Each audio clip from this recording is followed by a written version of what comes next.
अस्सलाम वालेकुम नाज़रीन, मैं हूं आपका मेज़बान अब्दुर्रहमान। हदफ में आप सब लोगों को खुशामदीद। पूरी दुनिया में भारत का चेहरा एक मर्तबा फिर, चेहरा नहीं घनौना चेहरा, एक मर्तबा फिर बेनकाब हो चुका है। पहले ये लोगों की इज्जतों को पामाल करते हैं और अब तो सिलसिला यहां तक पहुंच चुका है कि ये उनकी इज्जतों को पामाल करने के बाद उनकी वीडियो सोशल मीडिया पर वायरल कर रहे हैं।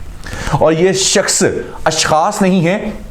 इस बार जो ये काम हुआ है, जो कि ये पिछले कई दहाइयों से पहले ये गंदगी इनके मुल्क में थी और अब जहां भी ये जा रहे हैं उस गंदगी को, उस गलाजत को ये साथ लेकर जा रहे हैं। ये पहले जितने भी पूरी दुनिया के गैर मुल्की सियाह थे जो इनके मुल्क यानी कि भारत में आते थे, पहले भारत उन सब के लिए जहन्नुम बना हुआ था। अब ये दूसरे मुल्कों में भी जाकर उनके मुल्कों को जहन्नुम बना रहे हैं। 15 साला लड़की, आप अंदाजा करें कि 15 साला अफगान लड़की को किस तरीके से उसकी इज्जत को पामाल किया गया। फिर उसके बाद इज्जत को सिर्फ ना सिर्फ पामाल किया गया बल्कि उसकी वीडियोस बनाकर सोशल मीडिया पर वायरल भी कर दिया गया।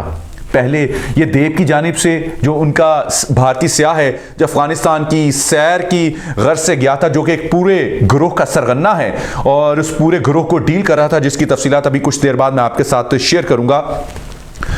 इन्होंने उसको डराया धमकाया है कि अब के अपने घर वालों को ना बताओ, और वो लड़की अपने घर वालों को बताती नहीं रही इनके डर से कि कहीं उसकी इज्जत पामाल ना हो जाए। लेकिन फाइनली इन्होंने ब्लैकमेलिंग के जरिए उसकी वीडियोस को सोशल मीडिया पर वायरल किया है और ये वीडियोस आप सब लोगों के सामने हैं। इससे पहले इनकी नाम निहाद फौज जो है बड़ी गीदड़ बपकियां मारती हैं। इनके ब्रिगेडियर SK नारायण जो कि इनके दिफाई अताशी हैं, उनको इंतहाई नालायकी से और मैं ये कहूँगा कि ठुड्डे मारकर, ठोकरें मारकर इनको मुल्क से दरबदर किया गया, क्योंकि वो भी एक अफगान लड़की की इज्जत को पामाल करने में मुलव्विस पाए गए थे। ना सिर्फ मुलव्विस पाए गए थे बल्कि उन्होंने उसके मुतालिक, क्योंकि वो वहाँ एक जॉब के सिलसिले में जाती है और ये उसको अपने जो इनका वहाँ कौंसल खाना है उसके अंदर ही ये उसकी इज्जत को पामाल करता है, जिसकी वजह से इसको वहां से मुल्क बदर कर दिया जाता है।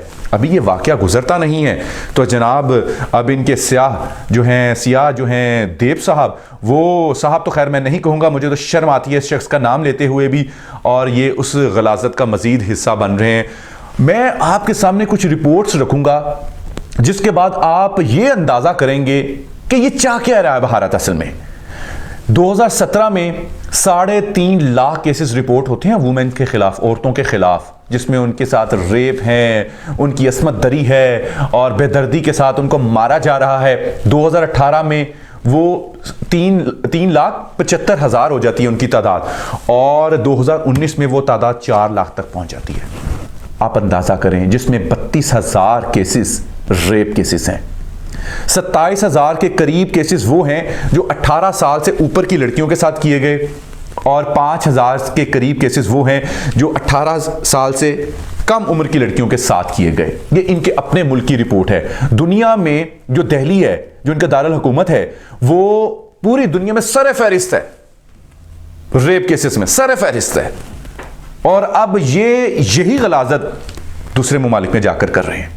पहले उनको डराते धमकाते हैं वहां अपने सरगना, और रिसेंटली पाकिस्तान में भी एक ग्रोह पकड़ा गया है जो अपनी एक एप्लीकेशन के जरिए लड़कियों को बरहना करता था पैसों की लालच में, और लड़कियां कहती थी जी हमें जॉब में भी जाकर कपड़े उतारने पड़ते हैं तो क्यों ना हम यहां उतार कर पैसे कमा लें। और ये पूरे का पूरा ग्रोह उनकी पिक्चर्स को, उनकी वीडियोस को भारत में बेचता था। अभी रिसेंटली पाकिस्तान में इसको 1-2 दिन पहले पकड़ा है और अब ये अफगानिस्तान की रिपोर्ट सामने आई है जिसमें 15 साल कमसिन लड़की के साथ, उसको बेदर्दी के साथ, आप देख सकते हैं वीडियो में क्या उसके साथ कर रहे हैं। ये क्या चाहते क्या हैं? आए रोज इनके मीडिया पर, सोशल मीडिया पर जो इनकी भारत महान के, भारत माता के जो नारे लगाए जाते हैं, ये है इनकी भारत माता जो दूसरों की माओ बहनों की इज्जतों को इस तरीके से पामाल कर रहा है। फैसला इसका आप ही करेंगे। मुझे दीजिए इजाजत, फिल वक्त के लिए इतना ही। अल्लाह हाफिज।